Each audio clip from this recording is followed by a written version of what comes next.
لەسەر هەڵوەشانەوەی ئەنجامی دوایین کۆنگرەی بزوتنەوەی ئیسلامی کوردستان و سەر لە نوێبەستنەوەی کۆنگرە جارێکی دیکە بەڕێز ئالان شێخ لەتیف ئەندامی سەرکردایەتی بزوتنەوەی ئیسلامی کوردستان ڕاستەوخۆ لە سلێمانیەوە لەگەڵمان دەبێت. بەڕێز ئالان شەوتان باش، سپاس بۆی کە ئامادەن لەگەڵمان. لەوە دەست پێکەم کەی کۆنگرە دەبەستنەوە یاخود کێ بڕیار دەدا کۆنگرە دووبارە بکرێتەوە؟ سەرەتا سپاسەکەم بە ناوی خۆی بەخشندە و میهرەبان بۆ ڕوونکردنەوەی سەرەتای پێشەکی قسەکانە. جارە ئەو برادەرە بە هیچ شێوەیەک نەوتەبێژی بزوتنەوەی ئیسلامیە و نەپەیوەندی بە بزوتنەوەی ئیسلامیەوە هەیە و ئەو باسی یاساکە یاسای کۆمیسیۆنەکە چێ ئەم مافەی بەەوە داوە کە جەنابی بە ناوی وتەبێژەوە قسە بکە. ئەسڵەن ئەو هەر چەندین ساڵە لە بزوتنەوەیان نەماوە، نە ئەندامی کۆنگرە بووە، نە بەشداری کۆنگرەکانی بزوتنەوەی کردووە،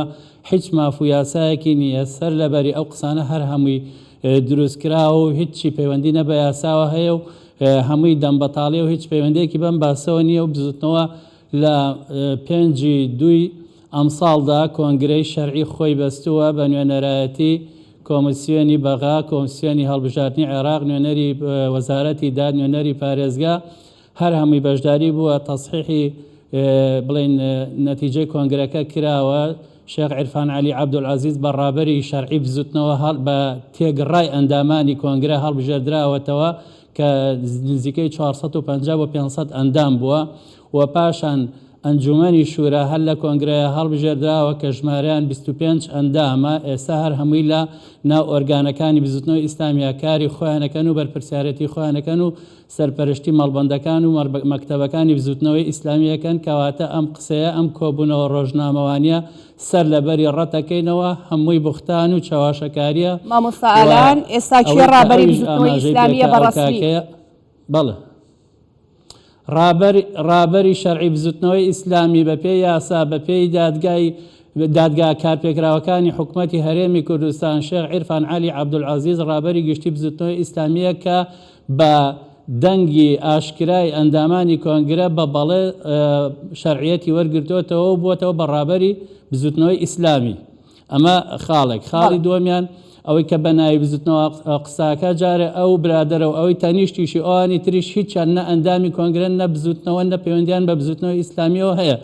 لەبەرەوە ئەو قسانە سەر لەبەری ڕەتەکەینەوە و هیچ پەیوەندیەکان بە بزوتنەوەی ئیسلامیەوە نییە و ئەمانەتوانین دەرکراوەکان ئەگەر هەر دەرنیشت نەکراون بۆ دەرکراوە لەبەرەوە هەر بزوتنەوە نەبوون تاکو دەربکرێن. ئەنجام ئێستا ئەوەی کە ئەڵێ کۆمیسیۆنی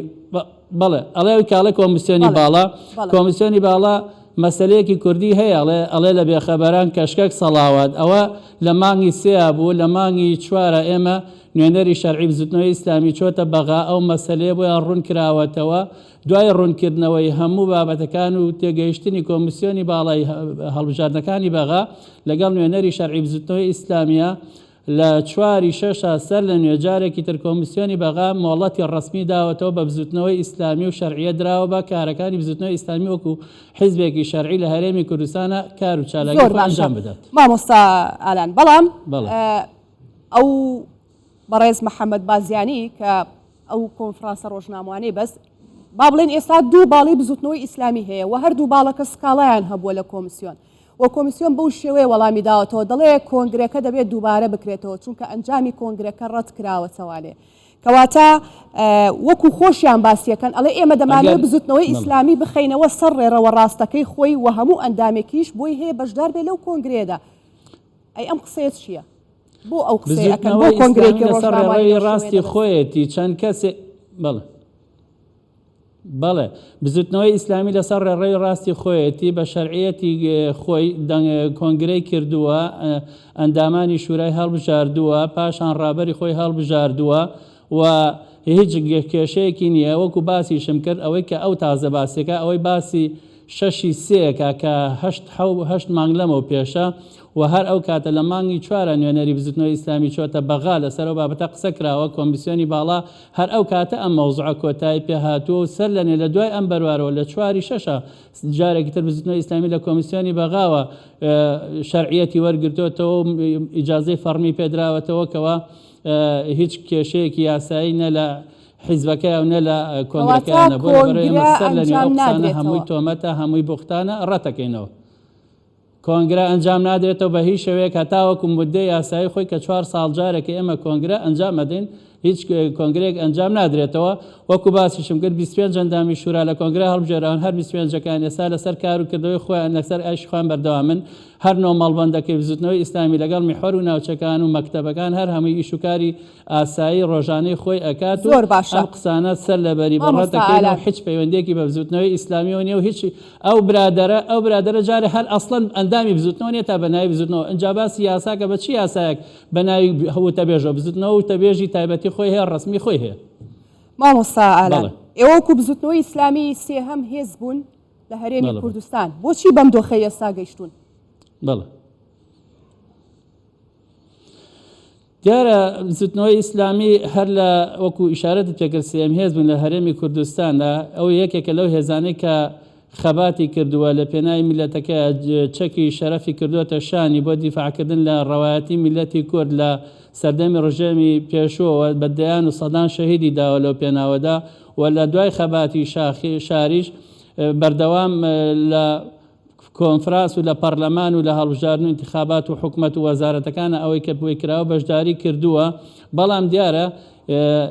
هێزێک هەیە یان بڵێن چەند هێزێکی دەرەکی هەیە ئەیانەوێت گرفت بۆ بزوتنەوەی ئیسلامی دروستکەن بزوتنەوەی ئیسلامی خاوەن عەقیدەیە خاوەن پەیامە خاوەن هەڵوێستی تایبەتی خۆیەتی لەبەر ئەوەی تر بمانەوە نەمانوێت لێرە و لەوێ خۆی ئێمە باش هەمووی دەستەکان کەشفن ئەزانی چێ هەڵی ئەسوڕێنە چێ هەڵی ناسوڕێنە هەمووی لای ئێمە کەشفە ئەو شتانە بەڵام بەڕاستی ئەمانە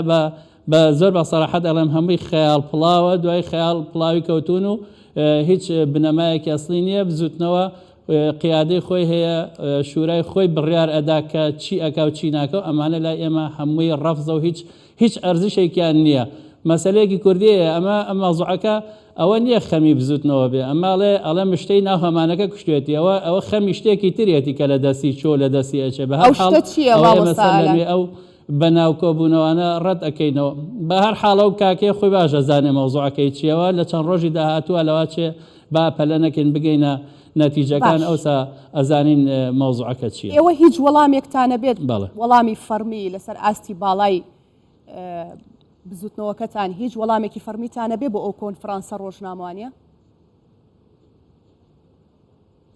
وەڵامی فەرمی هەر ئەمڕۆ تەبێژی بڵێن نوێنەری بزوتنەوەی ئیسلامی لە بە دەستگای هەڵبژاردنەکان وەڵامی داوەتەوە مەکتەبی ڕاگەاندن وەڵامی داوەتەوە و بەیانیش پێ ئەچێ وتەبێژی فەرمی بزوتنەوەی ئیسلامی بە هەمان شێوە ڕوونکردنەوەی تری هەبێت و سەر لە نوێ ئەم قسانە هەمووی ئەم جۆرە مەهاتەراتانە هەر هەمووی ڕەتەکەینەوە هیچ پەیوەندێکیان بە بزوتنەوەی ئیسلامی نیە من ئەوەندە ئەڵم کەسێک کە بزوتنەوە نەبێت چۆن مافیە بە ناوی بزوتنەوە قساکە ئەنجا چێ ڕەوایەتی شەرعێتی پێداوی تۆ بە ناوی وتەبێژەوە قسە بکەیت کە ئەسڵەن تۆ بزوتنەوە نی کە تۆ لە بزوتنەوە دەرکراوی یان هەر پەیوەندیت بە بزوتنەوە وەڵام مامۆستا ئالان ئەوان دەڵێن ئێمە ڕابەرمان هەیە وتەبێژمان هەیە لایەنگر و کادری خۆمانمان هەیە بۆیە ئەوانیش وەکو بزوتنەوە خۆیان دەناسێنن و وەکو بزوتنەوە پەیامەدەن کۆنفرانسی ڕۆژناموانیەکەن بەڵێ باشە تا ئێستا زەحمە نەبێت چەند حیزب لە هەرێمی کوردستانە چ سینێک مەسەلەن پیرۆزبایان لێ کردوون یان اعترافیان پێ کردوون هەر شتێکە خۆیان جارجار بێتاقەت دەبن لەبەر کەناڵەکانە یانوێ مەسەلەن هەرایەکی ئەعلامی بنێنەوە و کۆنگرەیەکی ڕۆژنامەیەکە بەس لەگەڵ ڕێز و احترامشم بۆ کەناڵەکان یعنی جاری وایە ئەمەندە هەواڵەن دەست ناکەوێت لە هەموو شتێکە هەر مەسەلەن ئەو بابەتە ناکەن جاری پێشوو کە یەکەم جاری ئەعلانیان کرد بە ناوی ئەعلانکردنەوە وتیان دوو حیزبێکی گرتووە ئەرێ ئەو هەموو کەناڵە لێو بوو زەحمە نەبوویەکێکیان نەبوو پرسیارە بکارە کاکە تۆ حیزبی دووەمی هاتووی لەگەڵ ئەمانەیەگیری ئەکوا ئەندامەکانت چیە بوون بە ناوی چیەوە بوون و چەند کەسر لەگەڵا بوو لەبەرەوە وەکو بزوتنەوەی ئیسلامی تاکید لەوەکەینەوە ئێمە کۆنگرەی خۆمان کردووە شەرعیەتی خۆی وەرگرتووە و ئەو برادێکیشان کە سکاڵای تۆمار کردبوو لە دادگای هەرێم هەموو سکاڵاکانی جواب دراوەتەوە دوای ئەوە تەمیزی کردبوو لە تەمیزەکە جواب دراوەتەوە کەوا داواکانی باتڵە کۆنگرەی بزوتنەوەی 12 بزوتنەوەی ئیسلامی هیچ گرفتێکی شەرعی و یاسایی نییە و ئەوانەی تر هەمووی بەتاڵن باشە مامۆستا ئالان بەر لەوەی سوپاست بکەم ئەمەوێت تەنها ئەوەت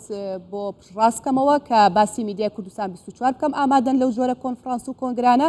وەکو زانیاریەک و وەکو هەواڵێکی میدیایی دەیگوازینەوە ڕەنگە ئەمە بۆ هەموو میدیاکارەکانی دیکەش ڕاست بێت بەڕێز ئالان شێخ لەتیف ئەندامی سەرکردایەتی